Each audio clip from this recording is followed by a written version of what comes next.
আল্লাহর নামে কসম করে বলছি, আল্লাহ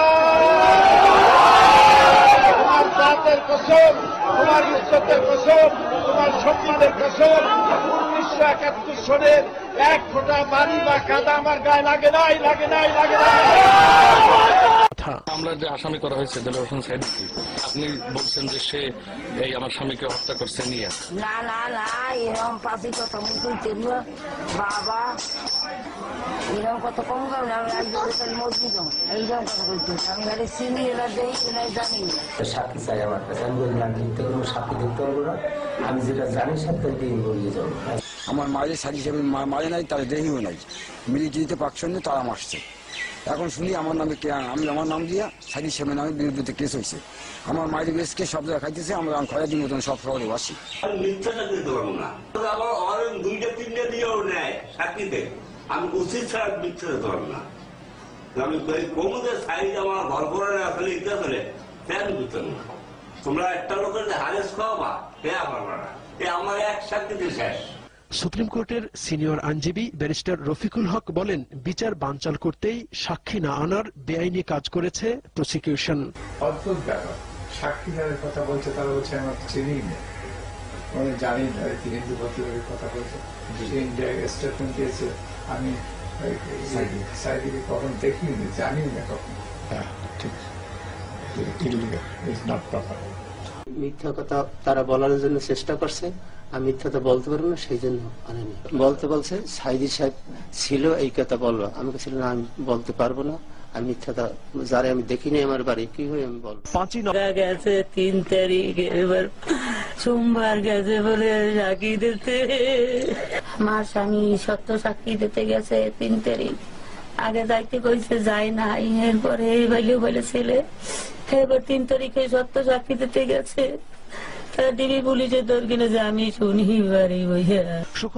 He was taken by police officers to the border of India, and he was dumped in the Indian border and picked up by the border security forces of India. They questioned him. He says in his statement he tried to explain what had happened. They disbelieved him. They apparently did treat him rather badly, and he had to be taken to the hospital. Bali was a prosecution witness who switched to the defence side in the trial of Deloar Hossain Saidi.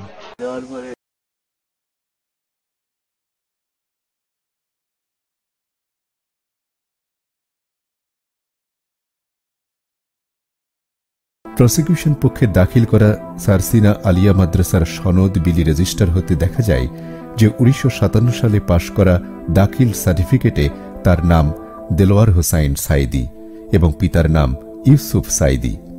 Prosecution পক্ষ থেকে দাখিল করা পিরোজপুর, খুলনা এবং ঢাকার সংশ্লিষ্ট থানার police, SB, DB, CID রিপোর্টেও দেখা যায় যে তিনি সবসময় দেলোয়ার হোসাইন সাঈদী নামেই পরিচিত ছিলেন। দেলোয়ার হোসাইন সাঈদী দেলু শিকদার ছিলেন। প্রসিকিউশন বা তদন্ত সংস্থা তাদের এমন দাবির সমর্থনে কোনো দালিলিক প্রমাণ নাই। প্রসিকিউশনের দাখিল করা রাজাকারদের তালিকা থেকে দেখা যায় প্রসিকিউশনের 3 নম্বর ভলিউমের 213 পৃষ্ঠার 46 নম্বর ক্রমিকে পিরোজপুর শহরের চিলা গ্রামের শিকদার বাড়ির রসুল শিকদারের ছেলের নাম দেলু শিকদার এবং সে একজন ভিন্ন ব্যক্তি। এবার আমরা আল্লামা সাঈদী ও রাজাকার দেলু শিকদারের পরিচয়ের ভিন্নতা তুলে ধরছি। 1. দেলোয়ার হোসাইন সাঈদীর পিতা মৃত মাওলানা ইউসুফ সাঈদী, পক্ষান্তরে দেলোয়ার শিকদারের পিতা মৃত রসুল শিকদার। মাতা গুলনাহার বেগম মৃত, মাতা সোনাবরু ওরফে বরণ মৃত, দাদা গোলাম রহমান সাঈদী মৃত, দাদা ওহাব আলী শিকদার মৃত, দাদি বিবিজান বিবি মৃত, দাদি ধরু বিবি মৃত, নানা মোহাম্মদ মুজাফফর কানি মৃত, নানা মোহাম্মদ আলী মৃত, নানি চানবুরু মৃত, নানি জানা যায়নি। চাচা 1 সুফি মাওলানা সাইদুর রহমান সাঈদী মৃত, 2 তুরাব আলী সাঈদী মৃত, চাচা নাই। ভাই 1 মুস্তফা আহসান সাঈদী, 2 হুমায়ুন কবির সাঈদী, ভাই 1 এনায়েত শিকদার, 2 বেলায়েত শিকদার, 3 মতি শিকদার, 4 কুলু শিকদার, 5 লাল মিয়া মৃত, 6 চাঁদ শিকদার বিআরডিবিতে কর্মরত। পিরোজপুর সরকারি সোহরাওয়ার্দী কলেজের 1986-87 শিক্ষাবর্ষে বাংলাদেশ ছাত্রলীগের মনোনীত প্রার্থী হিসাবে নির্বাচিত ভিপি ছিলেন। স্ত্রী সালেহা সাইদি। স্ত্রী যেহেতু দেইলে রাজাকার অবিবাহিত অবস্থায় মুক্তিযোদ্ধাদের হাতে নিহত। স্থায়ী ঠিকানা গ্রাম ও পোস্ট সাইদখালী, উপজেলা জিয়ানগর, জেলা পিরোজপুর। স্থায়ী ঠিকানা শিকদার বাড়ি, গ্রাম শিকদার, ঝাটকাঠি, পিরোজপুর পৌরসভা, 2 নম্বর ওয়ার্ড, পিরোজপুর সদর, পিরোজপুর। বর্তমান ঠিকানা আরাফাত মঞ্জিল 914, শহীদবাগ, ঢাকা। বর্তমান ঠিকানা শিকদার বাড়ি, গ্রাম শিকদার, ঝাটকাঠি, পিরোজপুর পৌরসভা, 2 নম্বর ওয়ার্ড, পিরোজপুর সদর, পিরোজপুর।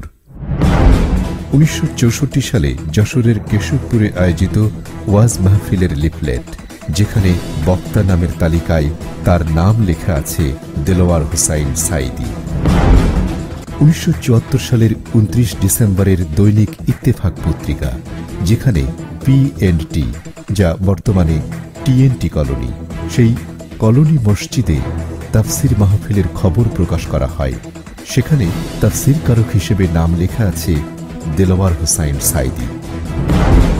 1975 সালের 16 জুন তারিখের ইস্যুকৃত পাসপোর্ট, যেখানে নাম লেখা আছে দেলোয়ার হোসাইন সাইদি। এভাবে 1945 সাল থেকে দেশ স্বাধীনের পরবর্তী সময় পর্যন্ত সরকারি সনদ, কাগজপত্র দ্বারা প্রমাণিত যে জন্মলগ্ন থেকেই আল্লামা দেলোয়ার হোসাইন সাইদি এই নাম ধারণ করে আছেন।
কি নাম আপনার?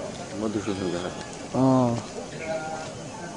আপনি তো এই জি লাগে জি বাবার নাম লাগে? হ্যাঁ, বাবার নাম কি নাম আপনার বাবার? রজনী ঘর। যুদ্ধের সময় মানে ঘর পুরাই দিয়েছে না? না, আমার ঘর পোড়ায় না। কারা করছে এগুলো? এইগুলো রক্ষা করছে জামাতলার, এই রক্ষা করছে। আমি জামাতের ঘরে ছিলাম 1 মাস। সাইদি কি জড়িত ছিল এই ব্যাপারে? না, সাইদির নামটা হবে ভূত। তাই না? আপনি তো এই মামলা সাক্ষী। আপনি কি সাক্ষী? না, আমি তার কথা বলিনি। এখন এ করছে তো সাক্ষী দিয়েছে না। আপনার কাছে একটা পরামর্শ আমি দিতেছি। জি জি। সাইদি সে সময় ছোট, বাজারে দোকান দেশে দেখছি, কিন্তু এরা করছে কমান্ডারটা, এরা একটু তারে আনচককে দেখে। কিন্তু সাইদি আমার কোনো ক্ষতি করে না, মিথ্যে কথা বলে। আমি 1 মাস পর না, এই লোক তারা দেখে নাই, ধর্ষণ করছে, চেনে না। তার নাম কি করিয়ে বলি, আমি ওইখানে বলতে যাই আমার ধরা খাইবেন। এখন এদের জন্য আমি কি করতে পারি বলেন? এদের ভয়তে আপনি সাক্ষী দিয়েছেন? না, আমার যেটা রেগুলার কথা, সাইদির কথা তো আমার উল্লেখ হয় না। কিন্তু সাইদি কথাটা উল্লেখ করছে।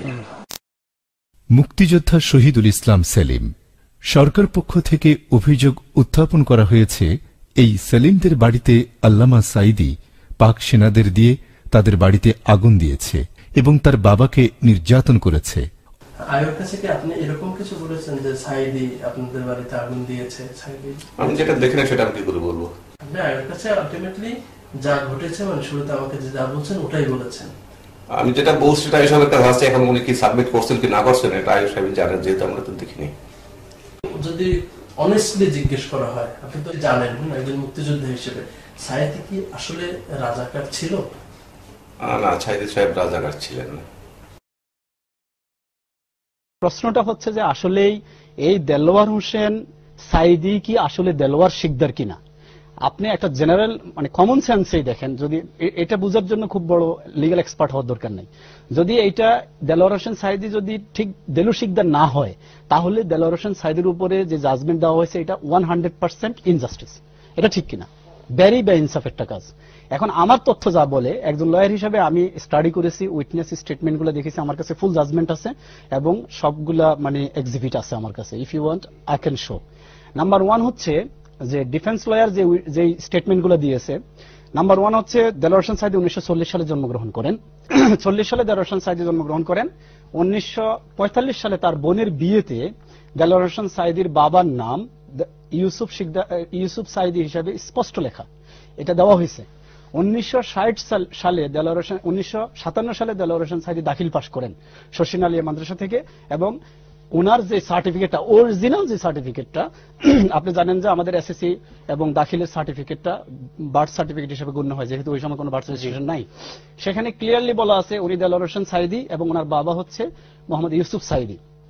তারপরে দেখেন 1972 সাল 71 সালের পর থেকে শুরু করে 1972 সালে উনি তাফসির করেন সর্বপ্রথম, এবং সেটা ফিরোজপুরের টাউন হলে। সেখানে উনি প্রধান অতিথি ছিলেন দেলোয়ার হোসেন সাইদি হিসাবে। 1974 সালে উনি হজে যান, ওনার হজের পাসপোর্টটা হচ্ছে দেলোয়ার হোসেন সাইদি। আপনার আমাকে just less than 1 minute I will take. Then 1973 সালে উনি ঢাকা টিএনটি কলোনিতে প্রধান অতিথি হিসাবে একটা তাফসির করেন, সেখানে উনি দেলোয়ার হোসেন সাইদি। 1972 সালে পাবনাতে মুক্তিযোদ্ধারা তাকে নিয়ে প্রধান অতিথি করে একটা মানে সমাবেশ করে, তাফসির মাহফিল করে, সেখানে 21 বার ওনাকে তপধ্বনি দিয়ে অনার দেওয়া হয়, সেখানে উনি দেলোয়ার হোসেন সাইদি। তারপর থেকে আজ পর্যন্ত উনি দেলোয়ার হোসেন সাইদি হিসেবে আছেন। এখন আমার পরিষ্কার বক্তব্য যে যদি দেলোয়ার হোসেন সাইদি দেলোয়ার শিকদার না হয়, তাহলে ওনার উপরে যে বেইনসাফি করা হচ্ছে, এবং এই বেইনসাফির কারণে বাংলাদেশে যাদের প্রাণ গেল এবং ভবিষ্যতে আরো যা হবে, এর দায় দায়িত্ব সবটুকুই সরকারকে নিতে হবে। শাহবাগ ফাঁসি দিতে বললেন, কোর্টও ফাঁসি দিয়ে দিলেন, বিষয়টা এমন দাঁড়িয়ে গেল। আমি একটু আসতে চাই যে দেলোয়ার হোসেন সাইদির অপরাধটা কি। এখানে 2টি বিষয়ে তারা আমলে নিয়েছে, 20টির বিষয়ে 12টি তারা বাতিল করে দিয়েছে, 8টি তারা আমলে নিয়েছে। 8টির মধ্যে 6টিতে তারা কোনো শাস্তি দেয়নি, 2টিতে তারা শাস্তি দিয়েছে। এখন এই 2টি ঘটনা কার দ্বারা সংঘটিত হয়েছে পরিষ্কার ভাষায় ওখানে আছে। সেখানে আছে দেলোয়ার হোসেন শিকদার উর্ফে দেলু শিকদার নামে একজন রাজাকার ছিলেন, কুখ্যাত রাজাকার ওই এলাকায়, তিনি এই ঘটনাটি ঘটিয়েছেন। এটা বুঝতে হবে। দেলোয়ার হোসেন শিকদার উর্ফে দেলু শিকদার, তার বাবার নাম হইল রসুল শিকদার, তিনি বিশাব আলী এবং ইব্রাহিম কুটি হত্যা মামলায় জড়িত। এখন এখানে কি হলো, এই কুখ্যাত রাজাকারের নাম এসে হলো সাইদি সাহেবের ক্ষেত্রে, তার বাবার নাম কি দেলোয়ার হোসেন সাইদি, ইউসুফ সাইদি। দেখেন এখানে কিন্তু নামের কোনো মিল নাই এবং ঘটনায়। আমি বরিশাল ডিভিশনের কমান্ডার তৎকালীন, আমার জানার কথা ছিল। আমি না জানলেও হয়তো ছোট মোটো জিনিস আমার সবকিছু জানা সম্ভব নয়। আমি পিরোজপুরের ডিস্ট্রিক্ট কমান্ডার আপনার জানা নুরুজ্জামান বাবুল জিজ্ঞাসা করেছি, মেজর জিয়াউদ্দিন যার বাড়ি পিরোজপুরের মুক্তিযোদ্ধা, তাকে জিজ্ঞাসা করেছি, মুক্তিযোদ্ধা বাতেনকে জিজ্ঞাসা করেছি, মুক্তিযোদ্ধা মুনানকে জিজ্ঞাসা করেছি, এই সাইদিটা কি হঠাৎ করে এটা কোথেকে জানাইলো।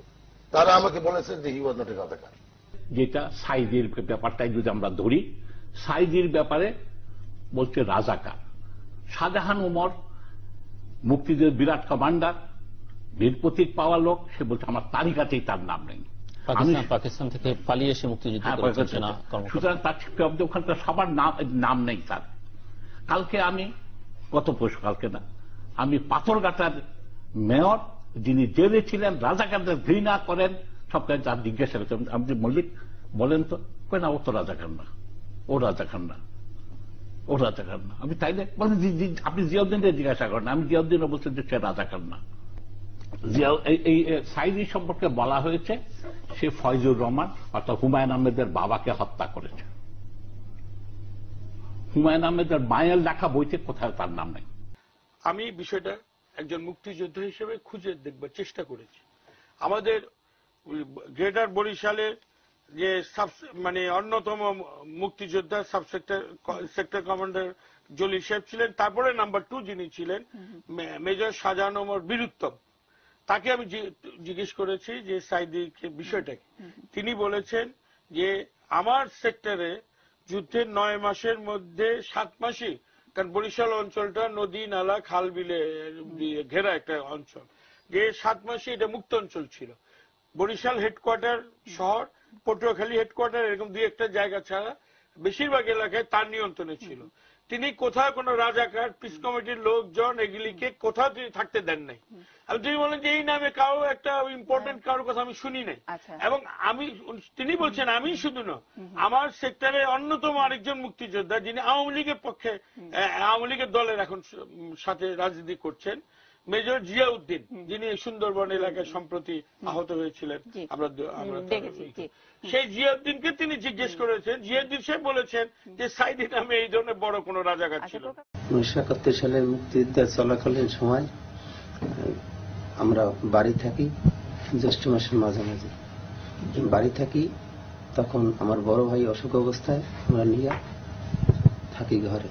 থাকার পরে শুনি চিৎকার টের পাই, মিলিটারি টের পাই। টের পাওয়ার পরে আমরা, আমার মা আর আমরা বাগানে যাই আমার বড় ভাইকে ঘরে রাখি। যাওয়ার পরে আমরা আড়ালে বসে দেখি যে 15-16 জন মিলিটারি আসছে, তার সাথে দেশীয় মানুষ আসছে কয়েকজন, রাজ্জাক, সেকেন্দার শিকদার, দানেশ মোল্লা, গনি গেজি, মুসলিম মৌলানা ও মহাসিন ও মমিন ও মুন্সি, এইটা ছিল। তার সাথে কেউ ছিলেন না, তার সাথে কেউ ছিলেন না। যদি কেউ আসতো তাহলে তাকে চিনতাম। সাইদি সাহেব ছিলেন না, তারাই ভালোভাবে আমরা চিনি। তার শ্বশুরের দোকান ছিল পারহাট, কাপড়ের দোকান, সেইখানে বসে তার সাথে আমরা, আমাদের পরিচয় আছে। সে যদি আসতেন তাহলে আমরা ভালোভাবে চিনতাম। সে ছিলেন না, তারে আমরা দেখিনি। সাইদির মামলাটা 20টা অভিযোগ তাকে করা হয়েছে, চার্জ। তার মধ্যে 12টায় কিন্তু তাকে খালাস করা হয়েছে, অভিযোগ প্রমাণিত হয়নি। 8টার মধ্যে মাত্র 2টাতে তাকে মৃত্যুদণ্ড দেওয়া হয়েছে।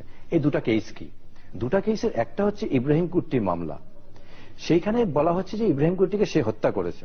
কিন্তু দেখেন ইব্রাহিম কুট্টির মামলা, এটা সার্টিফিকেট কপি আমি দেখেছি, 17/7/1972 সনে তার ওয়াইফ একটা এফআইআর করেছিল ইব্রাহিম কুট্টির মামলায়, যে আমার স্বামীকে এরা মেরেছে। সেখানে কিন্তু সাইদির কোনো নামই নেই। একটা মামলা সেখানে হয়েছে এবং সেখানে তার নাম নেই। আবার সেই মামলায় আপনি এত বছর পর, এটা ডাবল জিপার্ডি হচ্ছে। এক অপরাধে একটা বিচার তো হয়েছে, একটা আইনগত, এটা অ্যাপিলেট ডিভিশন ডেফিনেটলি আসবে। দ্বিতীয়ত সাইদির যে বিষয়টা হচ্ছে যে সে ওই যে বালি একজনকে হত্যা করেছে, তার ভাই সুখরঞ্জন বালি, আমরা টিভিতে দেখেছি, সে বলছে যে আমার ভাইয়ের হত্যার সাথে এরা কোনোদিন জড়িত নয়।